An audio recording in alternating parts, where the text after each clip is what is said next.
Bueno, vamos a pasar, y vieron que estamos bastante atrasaditos con el tema horario, a la última charla, pero fundamental. Un tema, lo voy a invitar a Pablo que pase. Vieron que normalmente estamos midiendo iluminación en ambientes interiores por el tema de la luz artificial. Pero ¿qué pasa cuando estamos en el exterior? ¿Cómo se mide? ¿Qué normas tenemos? ¿Sirve el decibelímetro, el luxómetro que tenemos? Hay otras cosas que ver. Así que bueno, Pablo Fuentes nos va a hablar de ese tema. Vas a estar también en el stand, ¿no? Charlando de esto. Bueno, así es que seguramente él, por un tema de tiempo ahora, va a resumir un poco la charla, pero después en el stand vamos a seguir con este tema. Bueno, lo voy a presentar a Pablo. Muchos ya lo conocemos, viene trabajando en ARA hace rato. Pero él viene de la zona sur. No sé si hay alguien que venga más del sur que vos. No sé, ¿de dónde? ¿Alguno de la zona sur? ¿De dónde son? Almirante Brown, Bariloche por allá. Bueno, tenemos un inscripto de Tierra del Fuego también, gracias a la gente de Bariloche que nos ayudó con eso. Y tenemos gente de todas las provincias del país. No quedó ninguna provincia en ser representada en estas jornadas. Para que sepan, estas jornadas son presenciales aquí, pero también son virtuales. Hay mucha más gente inscrita en forma virtual que va a ver las jornadas. Bueno, lo voy a hacer pasar a Pablo y cualquier cosita de preguntas también después lo podemos ver en el stand. Gracias. Bueno, buenas tardes, ya estamos pasando el mediodía. Les voy a pedir un poquito de paciencia, ¿no? Que vamos a tratar, como dijo Martín, de tratar de meter un poco de contenido. Es un tema muy interesante, es un tema que no muchos nos introducimos hasta hace poco tiempo, así que por ahí si mañana vamos a estar nuevamente en el stand de ARA a las 15 horas, por ahí si alguno se da una vuelta y podemos conversar un poquito más sobre el tema. ¿Bien? Iluminación nocturna en exteriores. Nosotros generalmente, hasta el día de hoy, ¿no? En el campo de la higiene ocupacional, los que hacemos medición de iluminación diurno en interiores, creo que es lo más habitual, lo que más abordamos, ¿no? Y nos pasa algo con la cuestión de nocturno y exteriores, que no muchos se introducen en el tema, ¿no? Yo creo que es por una cuestión normativa, al no estar reglamentado, al no haber metodologías de trabajo, es un campo no muy explorado. Bien, ahora,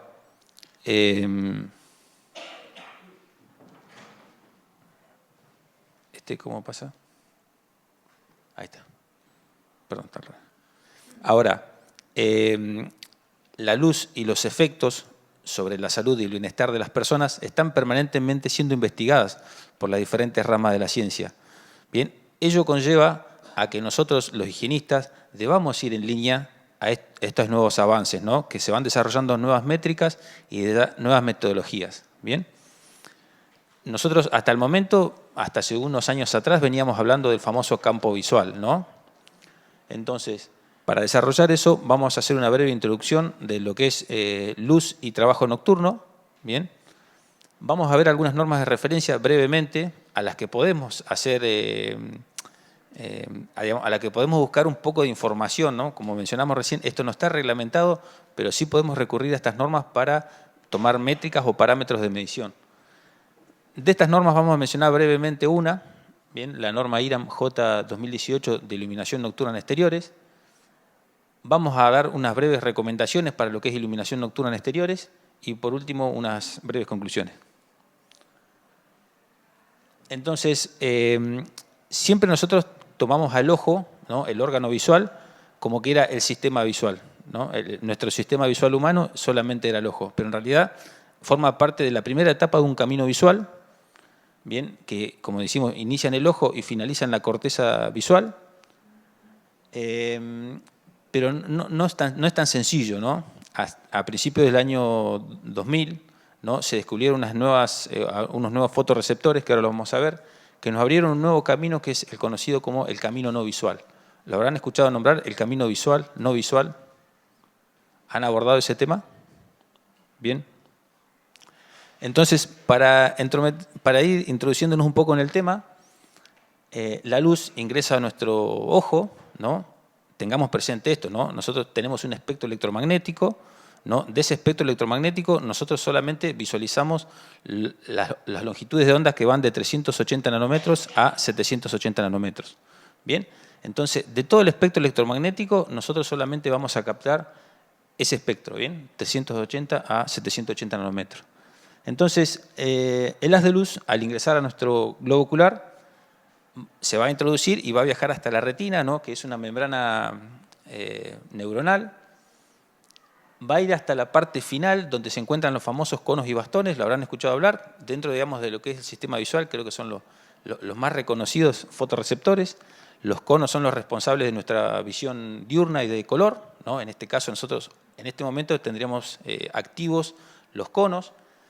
Los bastones, en menor cantidad ya en la retina, son los responsables de nuestra visión nocturna, ¿no? Porque actúan por baja intensidad de luz. ¿Escucharon fotópico, escotópico, mesópico? Bien, entonces los conos son los responsables de nuestra visión fotópica, ¿no? Nuestra visión en mucha intensidad de luz y color. Los bastones, la visión escotópica, y la mesópica es la combinación entre ambos. Bien, entonces el haz de luz viaja hasta los fotorreceptores, son recibidos por un proceso fotoquímico por los fotorreceptores y envían una señal eléctrica a las células ganglionares. Bien. A ver si puedo. Ahí está. Bien, envían una señal eléctrica a las células ganglionares. De estas células tenemos dos grupos, podríamos decirlo, categóricos, dentro de las que están las que reciben la información y envían una señal al nervio, a través del nervio óptico al cerebro, el famoso camino visual que mencionábamos recién. Eso es lo que hasta ahora conocíamos, ¿no? Estamos hablando del principio del año 2000. A principios del año 2000, 2001, se conocen las famosas células ganglionares intrínsecamente fotorreceptivas, bien, que son las responsables de enviar un mensaje a lo que llamamos el camino no visual.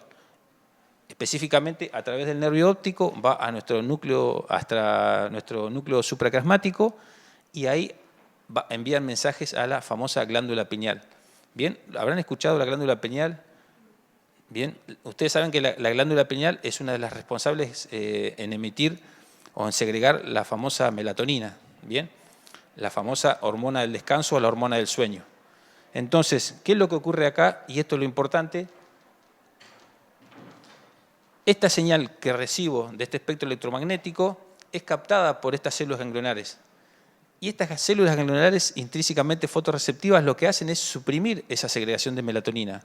Bien, entonces, de alguna manera estoy irrumpiendo en esta segregación natural. Bien, entonces, ¿qué es lo que va a ocurrir?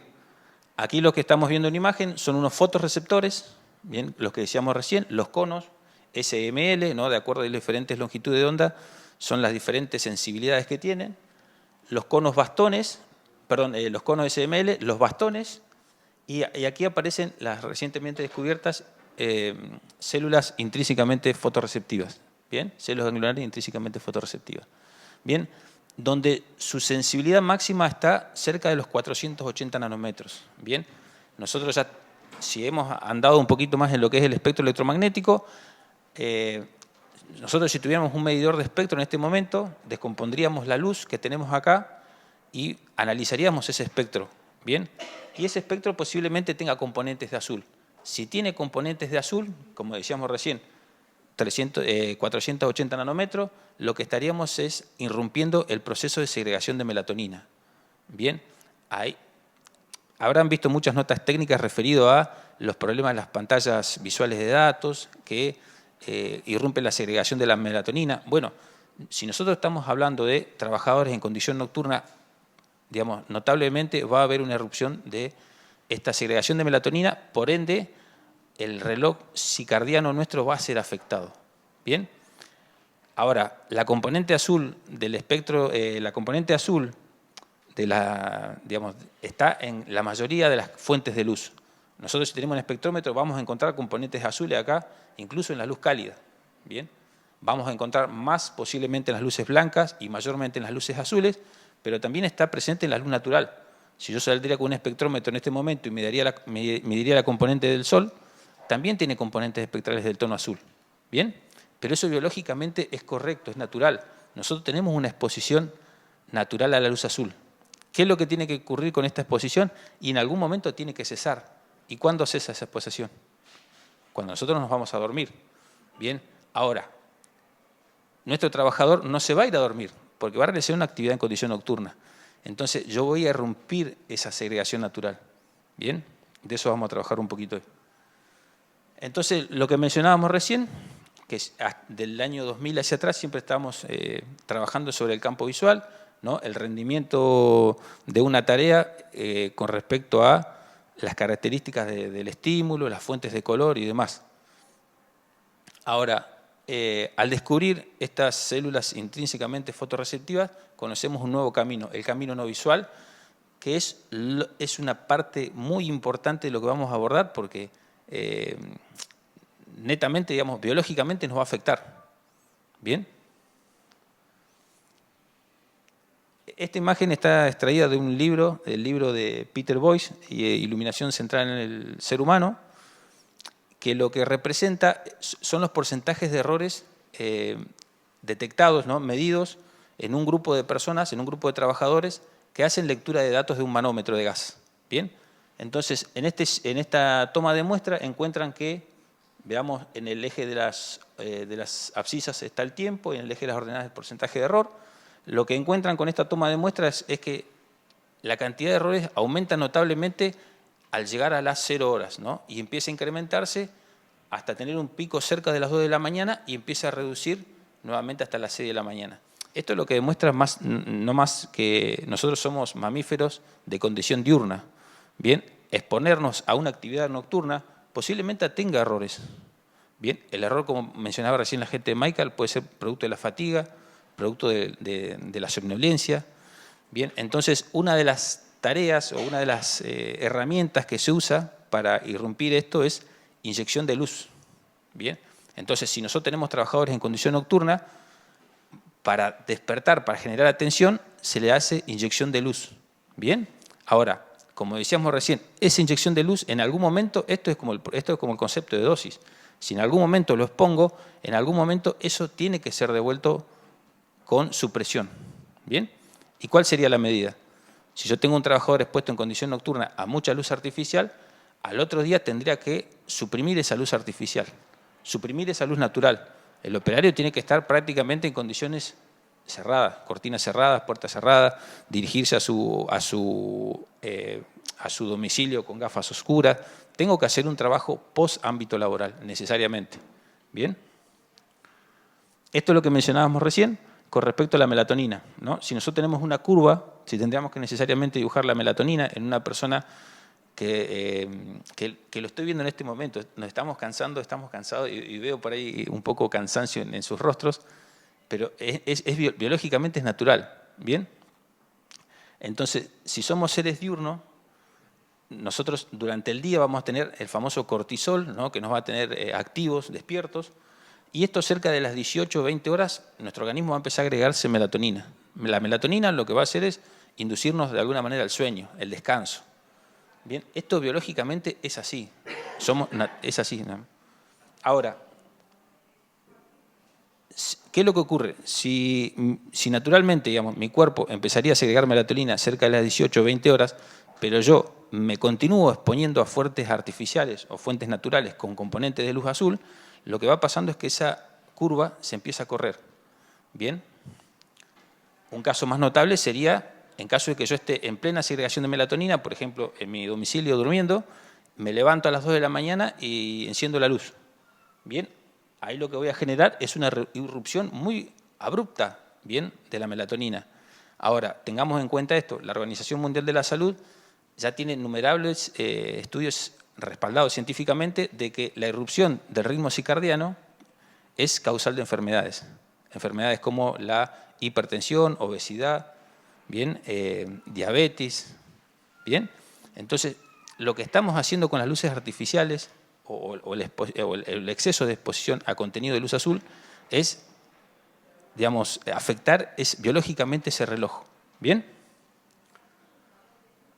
Entonces, a raíz del descubrimiento de estas células ganglionares intrínsecamente fotorreceptivas y con el acompañamiento de la tecnología, ¿no? Porque nosotros, si no podríamos modificar las temperaturas de color, si no podríamos modificar las intensidades, si no tendríamos sensores inteligentes hoy, no podríamos aplicar este famoso concepto que nació cerca del 2012, que es el Human Centered Lighting, que es la iluminación centrada en el ser humano.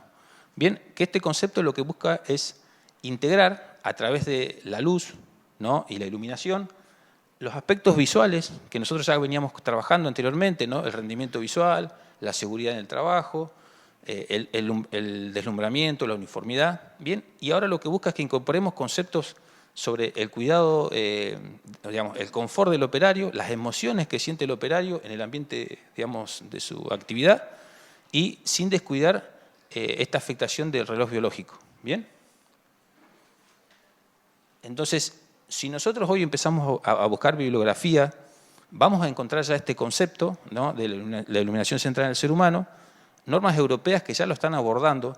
¿Y qué es lo que nos está pasando a nosotros acá, digamos, con nuestra reglamentación? Y nos estamos quedando. Bien, entonces esto es un poco lo que marcaba al inicio, la importancia de que nosotros vayamos de la mano con los avances científicos, bien, y desde ya en el desarrollo de nuevas métricas y tecnologías. Bien, normas de referencia, vamos a abordar brevemente la norma IRAM, ADLJ 2018, bien, sobre iluminación en lugares de trabajo, iluminación en lugares de trabajo en exteriores. La norma UNE-EN 12464, parte 2, ¿no?, que es, digamos, podríamos decir la mentora un poco de la norma IRAM, porque la norma IRAM tomó información de esa norma. Bien, una norma de referencia que me pareció importante agregar, que es la norma IRAM ADLJ 2022, parte 2, sobre alumbrado vial. Si bien no está relacionado a la cuestión laboral, ¿no?, a los aspectos laborales, es importante porque tiene métricas, por ejemplo, relacionados al reconocimiento facial, ¿no?, en función de la distancia y los niveles mínimos que tengo que tener para reconocer una persona a determinada distancia. Bien, entonces hay nuevas métricas que podríamos incorporar en una nueva norma. Bien. Entonces, ya adentrando en lo que es la norma IRAM J 2018, la norma percibe tres ejes principales: la seguridad, el confort y las prestaciones visuales, ¿no?, para la ejecución de la tarea. En el capítulo 4 aborda, digamos, un poco lo que veníamos trabajando ya en condición diurna, ¿no?, cómo determinar la iluminancia media, qué método utilizar, qué parámetros me recomienda la norma con respecto a niveles máximos de uniformidad. Aparece el concepto de deslumbramiento, ¿bien? Con respecto al deslumbramiento y al flicker, ¿no?, están relacionados al confort del operario en este caso, y aspectos de color, específicamente temperatura de color correlacionada y el rendimiento de color, ¿bien?, que están más relacionados al rendimiento visual de la tarea. Por último, en el último capítulo, el capítulo 5, van a haber tablas donde se fijan todos estos valores mínimos, ¿bien?, que ahora lo vamos a ver. Este es un poco el ejemplo digamos, lo que vamos a ver sobre el final, los valores que recomienda la norma con respecto a iluminancia mínima de determinado sector, uniformidad, deslumbramiento e índice de represión cromático. ¿Bien? Entonces, el método de la grilla que propone la norma, digamos, adicional a lo que nosotros veníamos trabajando en la resolución 84, recuerden que la resolución 84 propone un método de cuadrícula para determinar la cantidad de puntos de medición, la norma lo mantiene, pero agrega un segundo método un poco más conservador en base a un cálculo que hay que hacer en función de la superficie. Ya no contempla la altura luminaria, como recuerden en su momento, es solamente en función de la superficie, pero vamos a ir derecho al ejemplo, ¿no? Entonces, si nosotros tendríamos que utilizar los dos métodos para este tipo de superficie, bien, de 70 por 30 metros, considerando una altura de luminaria al plano de trabajo de 9 metros, el método de la cuadrícula me diría que con 25 puntos alcanzaría. Bien, este ejemplo está extraído de la norma. La norma dice, bueno, para que sea un poco más simétrico, le vamos a agregar 2 puntos más. Entonces, utiliza 27 puntos de medición para ese tipo de superficie. Bien, ahora, vean la diferencia entre la cantidad de puntos de medición. Bien, el nuevo método que propone la norma está considerado para superficies más grandes, porque estamos hablando de exterior. Entonces, ¿y cuál es una de las cuestiones interesantes que tiene? Que esta fórmula, esta métrica, está obtenida de alumbrado deportivo. Bien, por eso habla de superficies grandes. Entonces, podemos tener una superficie pequeña, ¿está bien?, de 25 puntos, pero si utilizamos este método son 526 puntos. Bien, es una cantidad muy notable de puntos, ¿no? Pero está pensado para superficies más grandes. Recuerden esto, estamos hablando de exterior. Bien. Entonces, si uno ve también, si analiza esto, ¿no? Hay una diferencia notable. Pero si yo tengo una superficie muy grande de 70 por 30, corresponderían a ser 25 puntos y creo que nos estamos quedando cortos. Bien, por eso un poco la diferencia. Mantiene un poco lo que dice el 351, ¿no?, y el protocolo del 84, el análisis de áreas circundantes. Bien, acá hay un ejemplo sencillo, ¿no? Si tengo un puesto de trabajo, ¿cuáles serían los puntos mínimos a contemplar para áreas circundantes? Con respecto a la uniformidad, tengamos presente que el 351 nos mencionaba una relación prácticamente de 0,5 entre la luminancia media y la mínima. Bien, en este caso, la IRAM es un poco más, digamos, más permisible en este aspecto, porque en realidad tengamos en cuenta esto, o sea, estamos hablando de en condiciones nocturnas, y en condiciones nocturnas es mucho más difícil conseguir uniformidad, es mucho más difícil ya iluminar en condiciones nocturnas, entonces es más permisible la norma. Tengamos en cuenta que esto viene de una norma europea, esto no fue que fue analizado acá. ¿Bien? Con respecto a índices de deslumbramiento, la norma propone, no especifica mucho, sino básicamente que tienen que ser evitados los diferentes tipos de deslumbramiento. Recuerden que el deslumbramiento es una sensación, digamos, que puede ser es una sensación que puede ser psicológica o fisiológica, ¿no? Puede ser más objetiva o más subjetiva, pero tiene que ver básicamente con una iluminancia, ¿no? Una iluminancia que está dentro de nuestro campo visual. Bien, que puede ser molesta, como decíamos recién, es una sensación de molestia, pero no es lo más complejo sería el perturbador, ¿no?, que me genera una sensación fisiológica, una ceguera temporal. Bien. Entonces, acá había traído unos ejemplos, ¿no?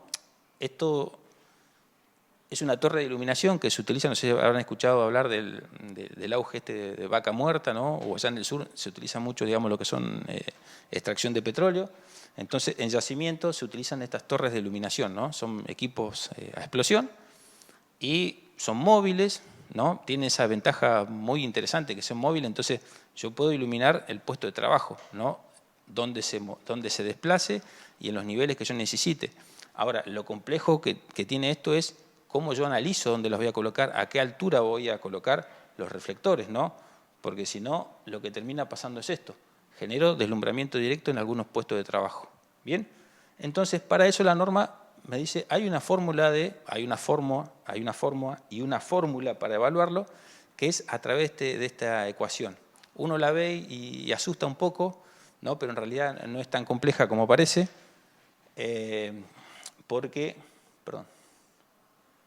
estos valores, esto es luminancia de velo, ¿bien?, que lo pueden determinar con un luminancímetro, es otro tipo de instrumental, o también la norma dice cómo podemos llegar a estos valores a través de un luxómetro, ¿no?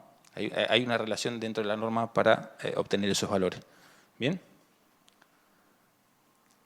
Con respecto a aspectos de color, lo que mencionábamos recién, en algunos puntos de la norma menciona al final, esto está relacionado a la apreciación de los colores, ¿no? Entonces, si la tarea es crítica, yo posiblemente necesite saber qué colores tiene ese objeto o ese estímulo, ¿bien?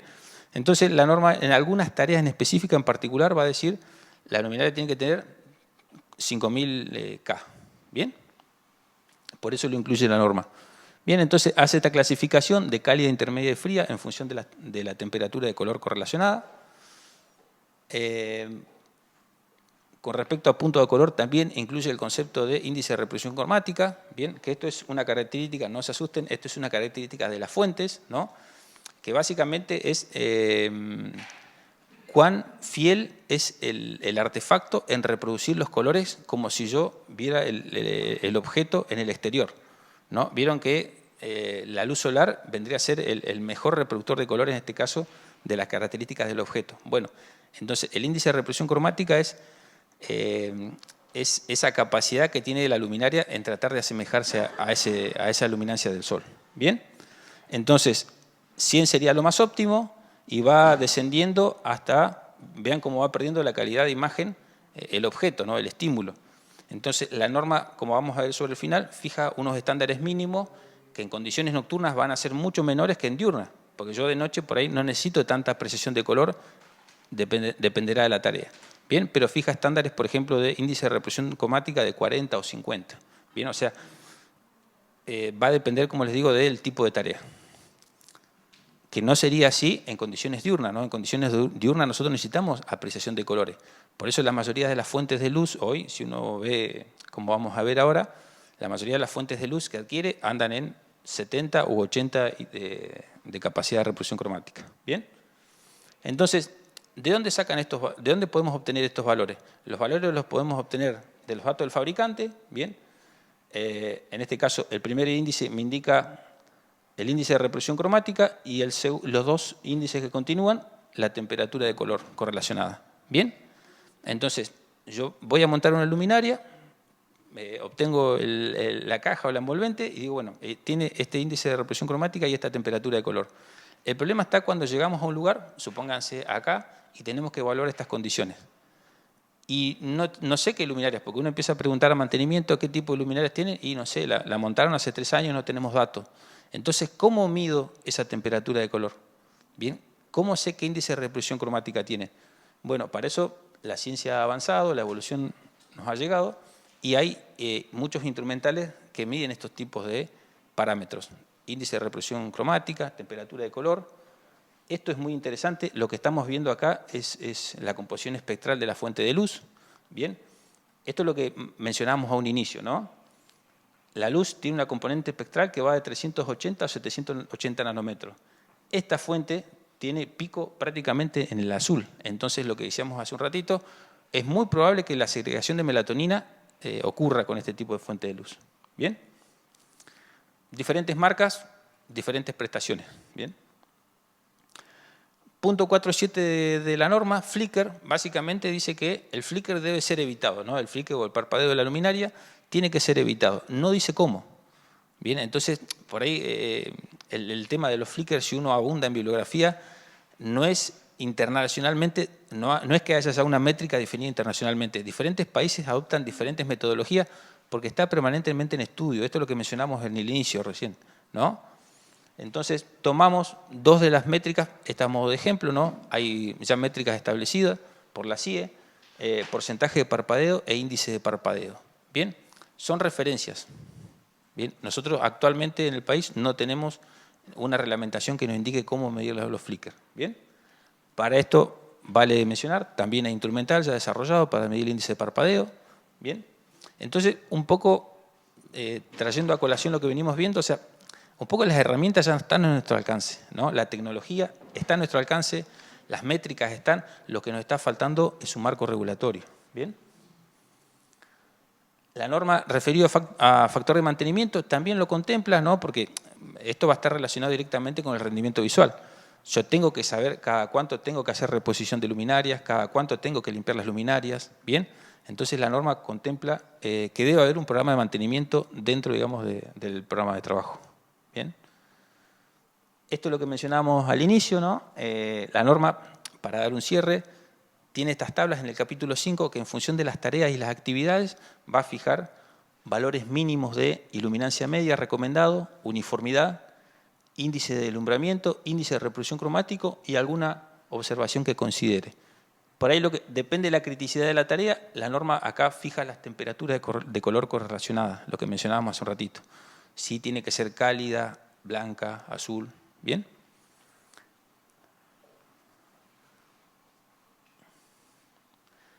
Tareas, que recuerdo ahora la norma, tareas habla de aeroportuarias, puertos, estaciones de servicio, depósito, industria petrolera. Es muy amplia la gama de tareas que está evaluada en la norma. ya en lo que sería recomendaciones a nivel general para tareas en ámbito nocturno, como mencionábamos recién, la norma lo contemplaba, mantener la uniformidad, tener un programa de mantenimiento, calidad de la tecnología adquirida. Bien, nosotros tenemos ya una apreciación de que calidad es sinónimo de vida útil, ¿no? Entonces, eficacia y eficiencia de las luminarias, evitar el deslumbramiento. La iluminación circadiana está relacionada con lo que mencionamos al inicio, ¿no? Si yo voy a tener una exposición nocturna, digamos, si yo voy a tener una exposición al trabajador nocturno en condiciones de luz artificial, con mucha componente azul, eso en algún momento tiene que volver en no exposición. ¿Se entiende? Bien. Hay una guía muy interesante de la SRT, que creo que es del 2023, referido a recomendaciones en el ámbito laboral sobre exposición a actividades nocturnas y cómo trabajar estas cuestiones de alimentación, el descanso del operario y demás. Bien. Esto es una nota muy interesante del doctor Martin Moore, de Medicina de Harvard, es director general de Circle Lighting, donde menciona esto que le estaba diciendo recién, ¿no? Si en algún momento hay exposición a las longitudes de azul, bueno, en algún momento tiene que haber no exposición, ¿se entiende? Para mantener ese equilibrio.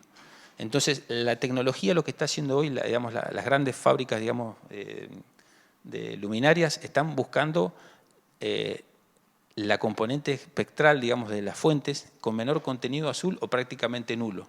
Bien, que es muy difícil de llegar con el tema de las LED, porque la mayoría de las LED se basan en una componente azul, pero bueno, están en ese desarrollo, ¿no? Con respecto a también iluminación nocturna, ¿no? ¿Qué es habitual que suele ocurrir? Nosotros, me pasa mucho en un comercio, ya donde vengo como Rivadavia, yo vivo cerca de un comercio que es grande y tiene dentro del interior, por ejemplo, 700 lux, ¿no? Y uno sale afuera y se encuentra con 15 lux. Bien, esa adaptación requiere un tiempo, ¿bien? Nosotros fisiológicamente tenemos mecanismos de adaptación que son el cambio de diámetro pupilar, bien, la pupila lo que hace es regular el caudal de luz que ingresa al ojo, bien, y eso prácticamente ocurre en segundos, ¿no? Digamos, no sería, si bien es importante, no sería un factor importante a nivel tiempo de adaptación, bien. Ahora, el cambio de sistemas de fotorreceptores, lo que decíamos al inicio, ¿no? Los conos y los bastones, ese cambio, sí, esa dualidad, ¿no? Para pasar de luz a oscuridad y de oscuridad a luz, sí requiere más tiempo. Que, no sé si ustedes habrán hecho esa práctica, ¿no? de estar a oscuras, prender la luz, y todo ese tiempo viene relacionado por la dualidad de los fotorreceptores. Bien, el cambio de concentración de pigmento de los fotorreceptores, los fotorreceptores tienen pigmentos, ¿bien? Que, bueno, eso es más fisiológicamente estudiado. Cuando uno los expone a una gran cantidad de luz, esos fotopigmentos se saturan, se blanquean, se dice, ¿bien?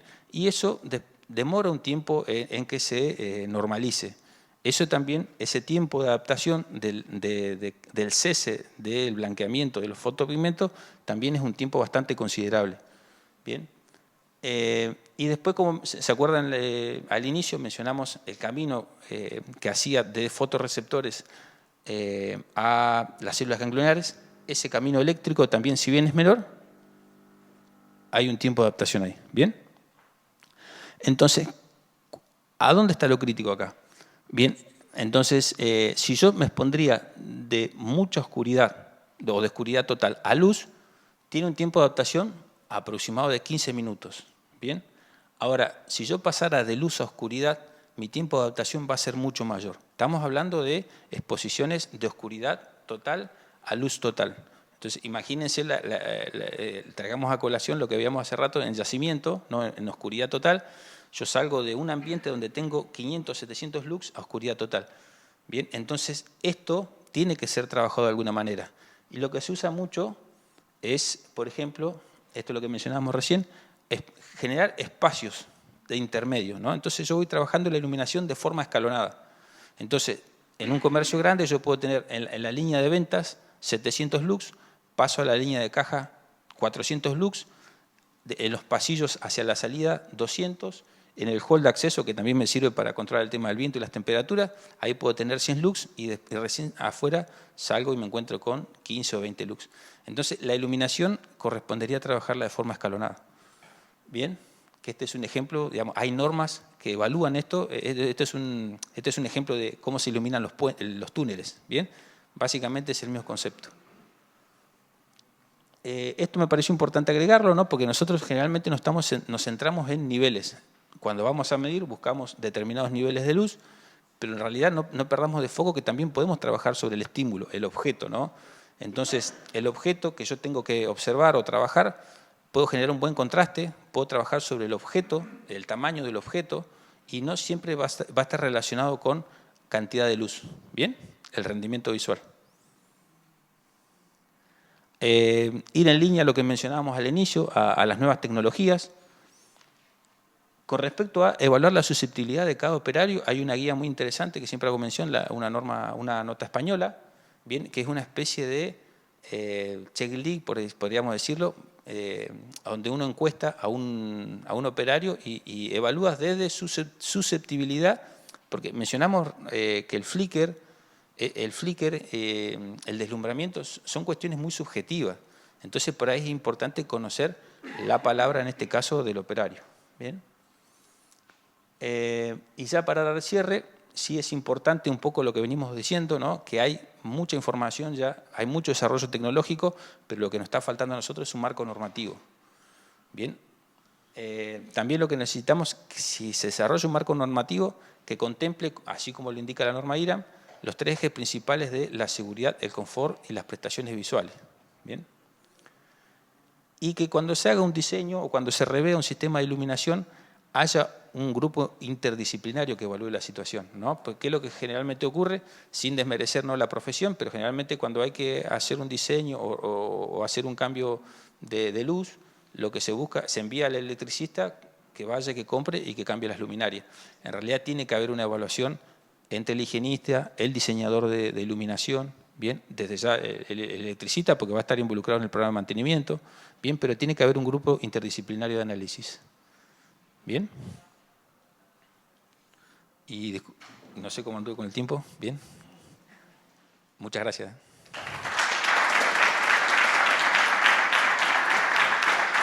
Bueno, no sé si hay alguna consulta. Con algunos profesionales nos mirábamos y nos reíamos porque una cosa es la teoría y otra cosa es lo que pasa en la realidad, ¿no? Lamentablemente a veces se mandan a comprar cosas sin consultar a los profesionales de higiene y seguridad. Por una consulta, vamos a utilizar siempre micrófono porque recuerden que esto se está grabando para la gente que lo ve después asincrónico, ¿sí?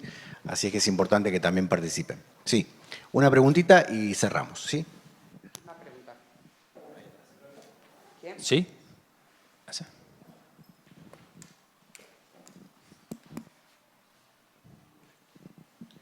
Muy claro todo, la verdad. Una consulta en la práctica, en áreas exteriores, que es la normalidad que tenemos, las fotos de pozo petrolífero no se dan en la normalidad de las empresas. Tu experiencia o recomendaciones para el uso de linternas, linternas de casco, ¿hay alguna norma que regule eso, que podamos ver de trabajarlo? Sí, es bueno, lo analizamos en un momento, es buena la pregunta porque se analizó en un momento, pero eso sería como hacer una similitud al uso del EPP. Viste que el EPP es el último eslabón, digamos, que vos tenés que evaluar. Bueno, acá tendrías que trabajar sobre el entorno, trabajar sobre las condiciones de iluminación generales y por último ir a buscar, en este caso, la linterna. Que yo conozca alguna norma referida al tema de usos individuales sobre casco, no desconozco. Sí, la norma IRAM, por ejemplo, contempla esta cuestión de que uno puede eventualmente alumbrar, habla de iluminación portátil, bien, pero lo habla como una condición eventual, no como algo fijo, por ahí pensando en el casco del minero, ¿no? Que el minero anda generalmente con la linterna permanentemente. En realidad tendremos que trabajar sobre el sistema y no sobre el uso individual de linternas. Gracias. No, gracias a vos, por favor.